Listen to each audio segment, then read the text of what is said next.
میری زندگی کا مقصد تیرے دین کی سرفرازی، میں اسی لیے مسلمان، میں اسی لیے نمازی۔ کیا آپ کی زندگی میں آسانیاں ہیں؟ کیا جب آپ کسی کام کو ہاتھ لگاتے ہیں تو وہ مشکل سے مشکل ہوتا چلا جاتا ہے؟ کیا آپ کے گھر میں سکون ہے؟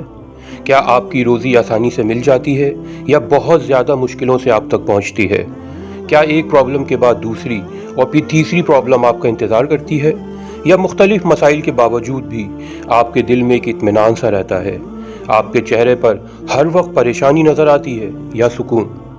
آج کی اس بھاگتی دوڑتی دنیا میں ہر کوئی شخص اس بات پر پریشان ہے کہ ہم سے جتنا ہوتا ہے ہم نیکیاں کرتے ہیں، عمل صالح یعنی نیک کام کرنے کی کوشش کرتے ہیں۔ کچھ لوگ 5 وقت کی نماز بھی پڑھتے ہیں، کچھ لوگ کچھ نمازیں پڑھتے ہیں اور باقی پڑھنے کی کوشش کرتے ہیں۔ کچھ لوگ صرف سوچتے رہ جاتے ہیں کہ نماز پڑھنی تو چاہیے لیکن پڑھی نہیں جاتی۔ ایسے لوگ کبھی کبھی بھولی بھٹکی نماز پڑھ ہی لیتے ہیں اور وقتی طور پہ شرمندہ بھی ہوتے ہیں۔ کچھ لوگ ایسے ہوتے ہیں کہ جن کے دل میں نماز نہ پڑھنے کا کوئی دکھ ہی نہیں ہوتا، مطلب وہ احساس ہی ختم ہو جاتا ہے۔ ہم میں سے ہر شخص ان ساری کیٹیگریز میں کہیں نہ کہیں فال ضرور کرتا ہے، اور یہ صرف نماز کے ساتھ ہی نہیں بلکہ تمام صالح عمل کے ساتھ ہوتا ہے۔ آئیے آج سمجھتے ہیں کہ اللہ کن دلوں سے راضی ہوتا ہے اور کن دلوں سے ناراض۔ یہ بڑی باریک لائن ہے جو اللہ کی رضا اور ناراضگی کے درمیان موجود ہے۔ اس کو ایک بڑی آسان مثال سے سمجھتے ہیں۔ ایک شخص جو یہ نیت کرتا ہے وہ قرآن حفظ کرے گا، جبکہ اسے معلوم ہے کہ وہ ایک بڑی عمر میں پہنچ چکا ہے اور اب قرآن حفظ کرنا آسان نہیں ہے، لیکن پھر بھی وہ نیت کر لیتا ہے کہ اسے قرآن حفظ کر لینا ہے۔ روز وہ صرف ایک آیت یاد کرتا ہے، کبھی کبھی اس سے وہ ایک آیت بھی یاد نہیں ہو پاتی، لیکن اگلے دن پھر کوشش کر کے وہ اس ایک آیت کو یاد کر لیتا ہے۔ ہو سکتا ہے کچھ سالوں میں اسے صرف ایک سپارہ ہی یاد ہو۔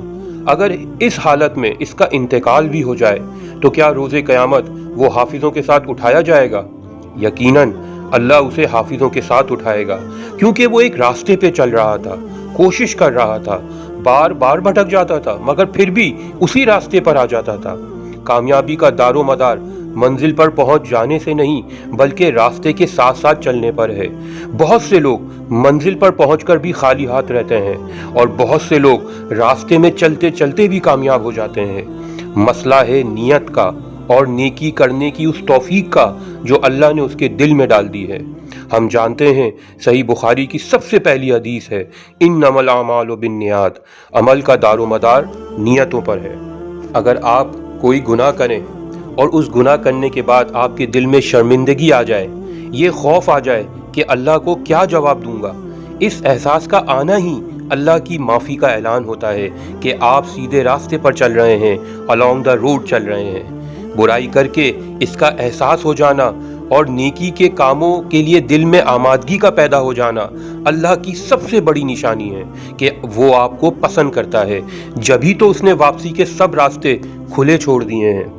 آپ کسی نیک کام کا ارادہ کرتے ہیں اور دنیا کے سارے اسباب مل کر اس نیکی کے لیے آپ کے کام کو آسان کر دیتے ہیں، مطلب اس زمین و آسمان کا بادشاہ آپ سے راضی ہے۔ اور اگر آپ کسی گناہ کی طرف چلتے ہیں، نہ دل میں کسی کا خوف کا احساس ہوتا ہے، نہ گناہ کرنے کے بعد کوئی پچھتاوا، تو یہ بہت خطرے والی بات ہے۔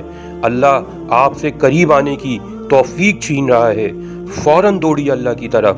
اللہ کو ناراض ہونے سے پہلے ہی منا لیں، کہیں دیر نہ ہو جائے، کہیں آپ کے حق میں فیصلہ نہ ہو جائے، کہیں آپ کی آنکھیں بند نہ ہو جائیں، کہیں موت نہ آ جائے۔ نیکی کرنے کا خیال بھی آنا اور برائی کر کے پچھتاوا بھی نہ کرنا، یہ دونوں صورتیں آپ کے لیے الارم ہے۔ کیا اللہ آپ سے راضی ہے یا ناراض؟ چاروں طرف نیکی کرنے کے مواقع بکھرے پڑے ہیں لیکن آپ کو نظر نہیں آ رہے، دل سخت ہو چکے ہیں، کسی کے چہرے پر بھوک نظر نہیں آ رہی، کسی کی بیچارگی نظر نہیں آ رہی۔ جان لے اللہ توفیق ہی نہیں دے رہا کہ آپ نیکی کی طرف بھی آئیں اور اللہ کی گڈ بکس میں شامل ہو جائیں۔ کاش یہ میرا پیغام میرے ہر سننے والے کے دل میں اتر جائے۔ میرے واسطے دعا کیجیے گا اور میرے اس ولاگ کو سب کے ساتھ ضرور شیئر کیجیے گا۔